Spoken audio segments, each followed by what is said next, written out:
An industrial fire in Roseville leads to a shelter-in-place order. Officials warn about the risk of chemicals in the huge smoke plume.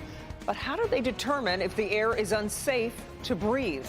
Well, that's a question we're hoping to answer here at 11. Thank you so much for joining us. I'm Kimberly Gill. And I'm Ty Steele. The good news is that shelter-in-place order has been lifted tonight. The fire started this morning at RCO Engineering. Our cameras caught the action just minutes after fire crews got there. And you could see that tower of smoke from miles away. And with such a huge area affected, we're digging into how officials check the air quality for any dangerous substances. Jacqueline Francis is live with us to update us on where things stand tonight. Jacqueline.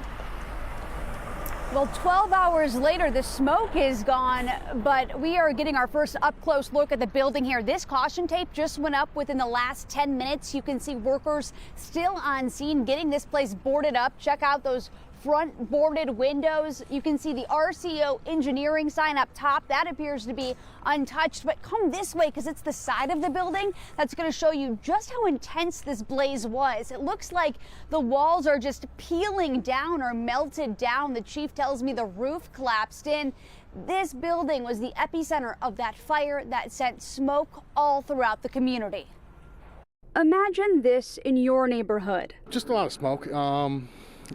Dark gray. It was kind of like a plasticky smell. The fire broke out Tuesday morning at an industrial building on 12 Mile near Hayes in Roseville. Sometimes they don't know what's burning, and that's scary. Around noon, a shelter-in-place order took effect for those living within a half-mile of the fire, citing air quality concerns. We actually deployed members of the Macomb County Hazmat team. Macomb County's emergency management director walked us through their process. They actually have specialized equipment that can detect substances of concern in the air. So they placed one near the scene of the fire. They placed one a couple thousand feet downwind from the fire, and then a little further than that. Once the results were in, the shelter-in-place order was lifted. At no point did the hazmat team ever detect a substance of concern. The intense smoke was still bothersome, especially for those with respiratory conditions. I have asthma, so I coughed a little bit more.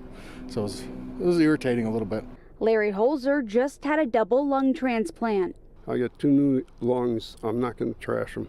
As for what caused the fire, that remains under investigation. The fire chief telling Local 4 the roof caved in and it'll be a couple of days before the fire marshal can step foot inside. Back here live on scene, you might be wondering, well, what did they make inside of that building? The fire chief said they made a variety of products. He gave me one example of a car seat that they make. They said that the company is a great partner of the city, that they're working together on this investigation. The fire chief also mentioned to me the building's very old. It didn't have any sprinklers inside. So all of this will go into that investigation to find out what the cause is. But the good news is nobody was hurt. So we'll be sure to stay on this story live in Roseville. Jacqueline Francis, Local 4. Yeah, thank goodness no one was hurt. Jacqueline, thank you.